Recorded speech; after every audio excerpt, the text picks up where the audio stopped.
You cannot simply be an empowered woman in Kuwait when you feel that you might be killed or you might be abused or your children are gonna be harassed and so on and so forth. Like anything else in this country, when you bring something new and you bring it with people who are privileged, you get a lot of criticism. So we were antagonized as a group of privileged Kuwaiti women who have nothing better to do. So Abolish 153 is the law in the penal code which allows a man to kill his wife, sister, mother, or any female kin in his family when he believes that she is in a situation that is more inclined towards zina. That law we discovered after the women got their political rights, and since it was one of the most horrific laws that we have seen, we decided we start with something as heinous as this one and try to abolish it, since it exists in the whole also Arabian Peninsula. And when women got their political rights, Dr. Anud al-Sharikh and another founder decided that they need to look at certain laws that need to be addressed now that women have their political rights, to make their life safer and to give them equality in Kuwait. And they discovered 153. They gathered with about a group of 30 women. And from the 30 women, 5 decided to, or actually 4 decided to work on this law. And I was called in because of my political advocacy abilities. And so we became 5 founders. And we started working on 153 as the first major penal code that needs to be abolished.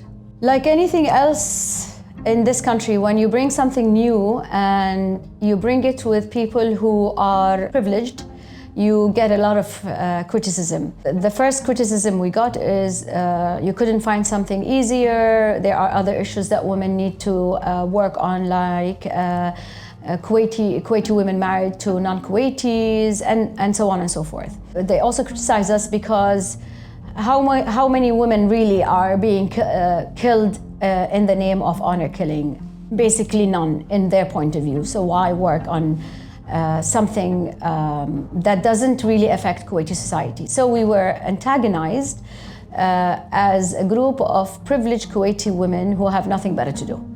As we progressed toward raising awareness through our art exhibitions, we felt that people became a bit more lenient. And around that time, we started finding more and more cases. Not that we could share these cases, because at the end of the day, there is a legal process to share these cases. But we found that there are a lot of cases in Kuwait, let's say women that were killed in the name of honor. And at that point, people started saying, okay, maybe it is something that we can address. But not until 2017, when we decided to bombard the parliament a bit more, I would say, aggressively, that people saw us as a serious group that want to bring change to society to make women's life safer. The fact that we are in February and that the Minister of Justice has just announced that they will abolish 153, we know that it's been signed and it will be abolished. It's a matter of a couple of weeks when it gets announced, is a major accomplishment, especially since it has exactly been 10 years. So we started in 2015 and we are now in 2025.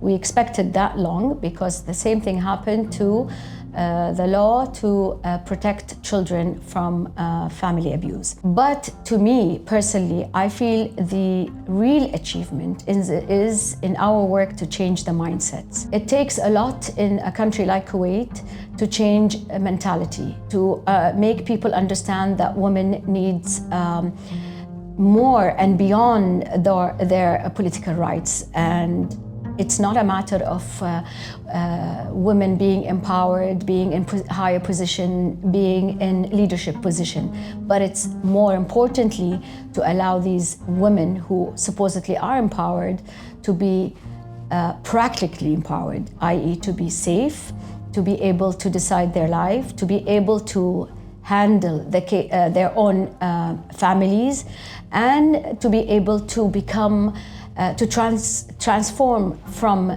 being victims to being survivors. And I think we have succeeded in the past 10 years with our awareness campaigns, with our courses, with our conferences. We worked with a lot of NGOs. We raised, be it through monetary value or non-monetary value, funds to help victims of abuse as well, not just for the advocacy, but also to help these women find shelters. The other achievement is, along the way, it's an add-on.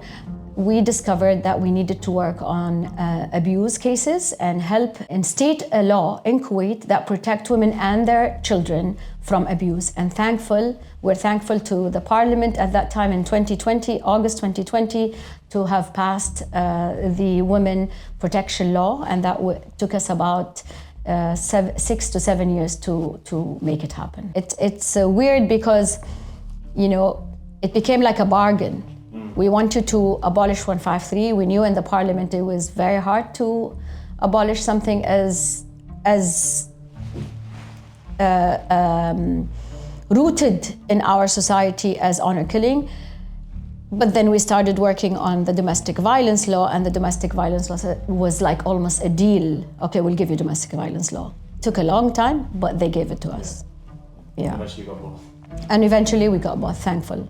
When we started, initially we were just working within the Kuwait region, but then we discovered that these kind of laws have been either passed or to be passed or abolished in other neighboring countries. So the first country that we partnered with is Jordan, because they were the first in the Middle East to abolish honor killing. And then we started expanding to Lebanon, to Bahrain, and to other entities in the Middle East. And they helped us in various aspects. They helped us in understanding the legal system. They helped us in drafting new laws to be presented to the parliament. They came to Kuwait. They helped us in discussions, be it with universities or with the society itself. So I think these kind of partnerships, in the beginning, it was more to give us leverage, but they changed towards making us understand the real value, which is to save these women from the situations they are in. And I think we succeeded in these kind of relationships. One of the most recent and most successful ones is with Saudi Arabia. Saudi Arabia have quite an intensive women's shelter system for abuse. And we have partnered with them for the past, since Corona actually, or just before Corona, to help us understand how to set up a helpline, how to take women and put them in safe houses, how to train first-line responders for the gender-based violence and women violence. They helped us also to discover the need for other platforms, and this is why we insisted on making an app which is called Thobha, and through that app we collect information. We help women who just need information, be it constitutional, civic law, or even Islamic law, that allows them to feel a bit more empowered when they ask for their rights against their abusers. And now our app have expanded also into identifying harassment locations in Kuwait and in the region. We're thinking about the name, because now 153 has been abolished. So temporarily it's going to be abolished, but this is just the beginning. There are many other laws that we need to work on, and they are all of demeaning nature to women. And what I mean with demeaning is you cannot simply be an empowered woman in Kuwait when you feel that you might be killed, or you might be abused, or your children are going to be harassed, and so on and so forth. So there are other laws that we worked on. We worked with different entities like Musawa in the Far East, which is a huge organization, and we identified identified other laws, like not just the harassment law, which we need in Kuwait, but what we call the disciplinary law, where a man is able to discipline his female kin by hitting. And there's what we call the kidnap and marriage law, where a man can kidnap, rape any woman, and he will be pardoned if he marries her and then whatever. So these are laws that we're working on now, but the list goes on. Interestingly enough, when we just had a meeting with the Minister of Justice, and these laws are on his agenda, because he's been following as well. Thankfully, we're very thankful that he's been following our campaign, and we're hoping that these laws will also be abolished and continue to work on any law that contradicts the safety of women in Kuwait. I think many of these issues rise from the fact that, number one, we are, at the end of the day, in the Arabian Peninsula, a tribal society. So a lot of these things come from stereotypes that go with the tribal society. But I believe that even as we evolved and became civic societies, we still continue to believe that the caregiver, the man in charge of the family, has the part of his responsibility is to dictate what works in the family. And most of these issues are towards the female. And the reason the female is because we still believe that the female partners in the family, or the daughter, or the sister, or the mother, or the aunt, are the ones who bring shame to the male part of the society, of the family. So yes, we have evolved, yes, we have changed, but it is so deeply rooted in our culture that you feel, even when you talk to these people, that they feel that it is their responsibility towards God to discipline their female kins. They don't understand the fact that they are a person on their own. They carry their own good and bad, and they will be penalized or rewarded for their action as an individual. So I think it's changing. Sure, it's changing. The fact that neighboring Gulf countries are changing this kind of stereotype is helping, but it will take time in Kuwait, and it needs to start bottom up.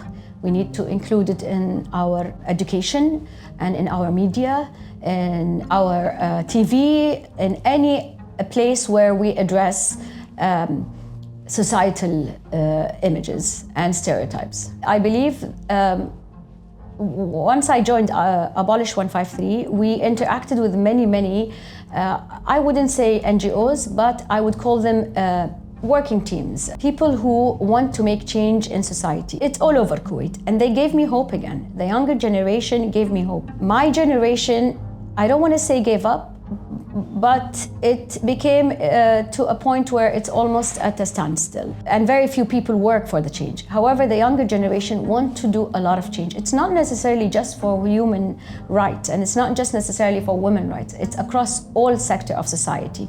Changes towards the environment, the safety of the environment, changes towards what we eat and how we eat, how we affect our surrounds, changes towards domestic workers and migrant workers.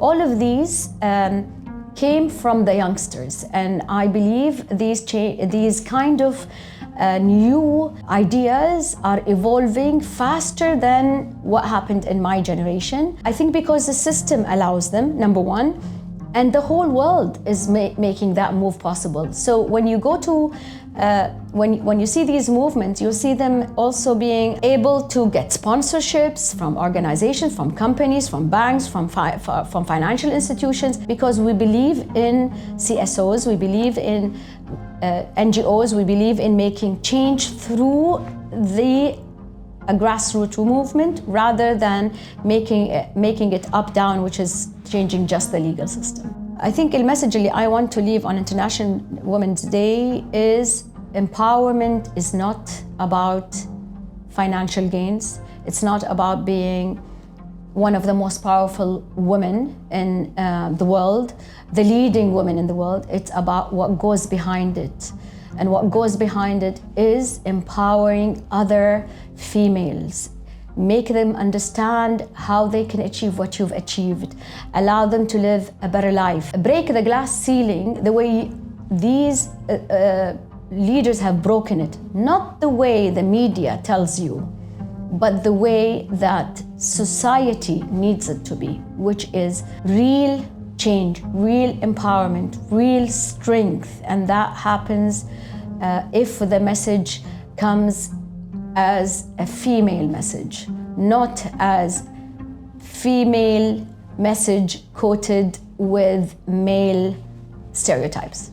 As Abolish 153 or as Abolished 153, we would like to ask a lot of our supporters to keep on supporting us, to help us raise awareness, to change the mindsets, to understand that victims of abuse or victims of violence don't have a choice. They really don't have a choice. They need help and support from everybody to allow them to become survivors. Don't judge them. We need to push Kuwait and the region to help these women by allowing them to get the right resources, be it legal, be it social, be it economical, be it psychological. Do not stand against them, but be the helping hand that makes them survivors.